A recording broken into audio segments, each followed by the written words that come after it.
wabarakatuh. Perkenalkan, saya Sri Ayu Wahyuti, NIM E10322010114, Prodi Ilmu Pemerintahan, mata kuliah Filsafat Ilmu Pengetahuan. Di sini saya akan membahas mengenai bebas nilai dalam ilmu pengetahuan. Sebelum saya membahas lebih dalam mengenai bebas nilai dalam ilmu pengetahuan, ada baiknya kita mengetahui terlebih dahulu apa pengertian dari materi yang akan dibahas tersebut. Bebas nilai adalah tuntutan agar ilmu pengetahuan dikembangkan hanya berdasarkan pada ilmu pengetahuan saja dan tidak boleh dikembangkan berdasarkan pertimbangan lain di luar ilmu pengetahuan. Tujuannya agar ilmu pengetahuan tidak mengalami distorsi atau tunduk kepada ilmu lain dan dapat berkembang secara otonom.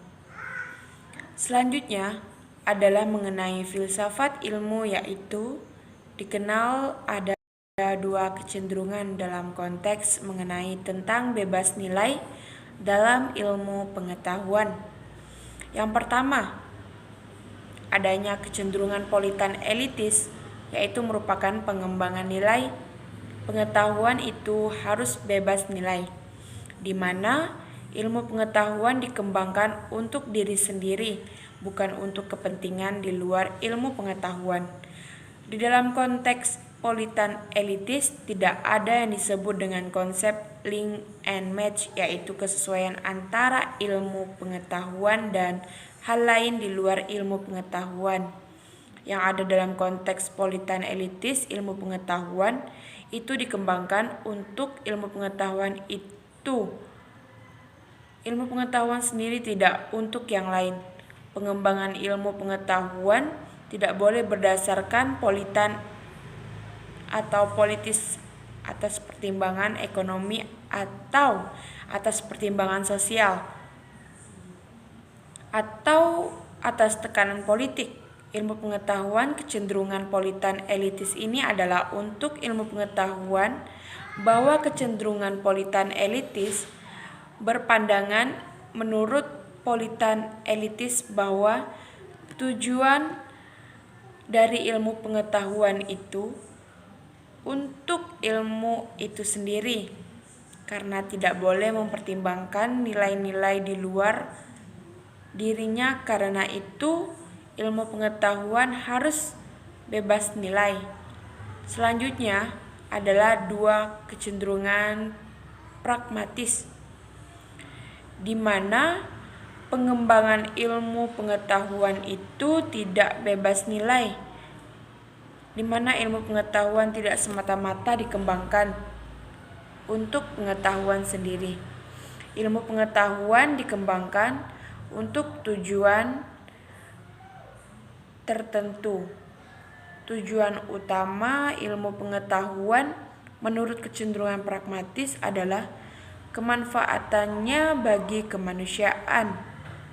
Apakah ilmu pengetahuan itu dapat memecahkan persoalan-persoalan kemanusiaan atau dapat mengantarkan manusia keluar dari penderitaan yang dihadapinya.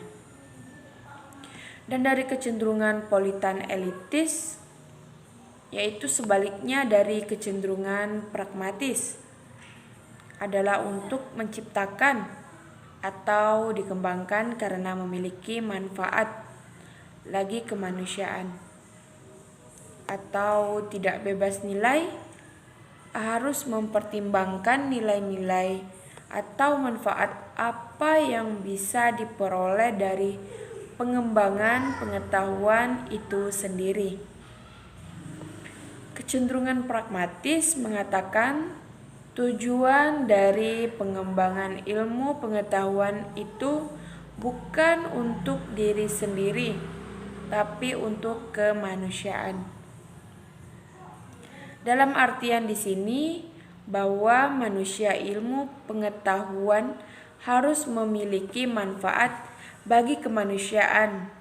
Ilmu pengetahuan harus bisa mengantarkan manusia keluar dari penderitaan, harus bisa membantu manusia untuk menghadapi masalah-masalah yang dihadapinya, atau tidak bebas nilai atau mempertimbangkan kebutuhan-kebutuhan nilai-nilai yang ada di sekelilingnya. Berdasarkan dua perbedaan tujuan dari pengembangan ilmu pengetahuan, bahwa kecenderungan politan elitis berpandangan bahwa ilmu pengetahuan harus bebas diri karena ilmu pengetahuan dikembangkan tidak boleh didasarkan kepada kepentingan-kepentingan tertentu, termasuk kepentingan agama, sosial, negara, dan ekonomi. Ilmu pengetahuan kecenderungan politan elitis ini adalah untuk ilmu pengetahuan itu sendiri. Sebaliknya, kecenderungan pragmatis yaitu untuk menciptakan atau dikembangkan karena memiliki manfaat bagi kemanusiaan atau tidak bebas nilai. Dalam artian harus mempertimbangkan nilai-nilai atau manfaat apa yang bisa diperoleh dari pengembangan ilmu pengetahuan. Dan dua kecenderungan yang saling bertentangan ini dapat diselesaikan dengan dua perspektif. Yang pertama adalah dilihat dari sisi konteks of discovery, dan yang kedua dilihat dari sisi konteks of justification. Yang pertama yaitu perspektif konteks of discovery merupakan titik tolak dari sebuah ilmu pengetahuan atau kegiatan ilmiah, atau bisa disebut dengan tidak bebas nilai. Karena ilmu pengetahuan itu selalu memperhatikan konteksnya. Berdasarkan konteks of discovery ini, ilmu pengetahuan ternyata harus mempertimbangkan nilai-nilai yang ada di sekitar, mempertimbangkan kepentingan politik di balik kegiatan ilmiahnya, atau tidak bebas nilai. Dan yang selanjutnya yang kedua yaitu perspektif konteks of justification, tidak memperhatikan, harus mengabaikan nilai-nilai yang di luar dirinya, karena konteks of justification ini adalah momen di mana itu pengetahuan harus membuktikan teori, harus melakukan hipotesis atau mengembangkan teori. Dalam konteks of justification, ilmu pengetahuan juga tidak boleh lagi mempertimbangkan kepentingan politik, kecenderungan ekonomi, kecenderungan nilai-nilai religius tertentu, karena ilmu pengetahuan itu menguji hipotesis, kemudian memperhatikan nilai-nilai atau kepentingan politik. Maka dari pembuktian hipotesisnya tidak lagi netral tetapi tertekan oleh kepentingan-kepentingan tertentu. Dalam konteks of justification ini, pertimbangan-pertimbangan nilai di luar ilmu pengetahuan tidak diperbolehkan. Kenapa? Karena akan mempengaruhi nilai akhir atau hasil akhir dari proses pembuktian ilmiah yang dilakukan oleh ilmu pengetahuan.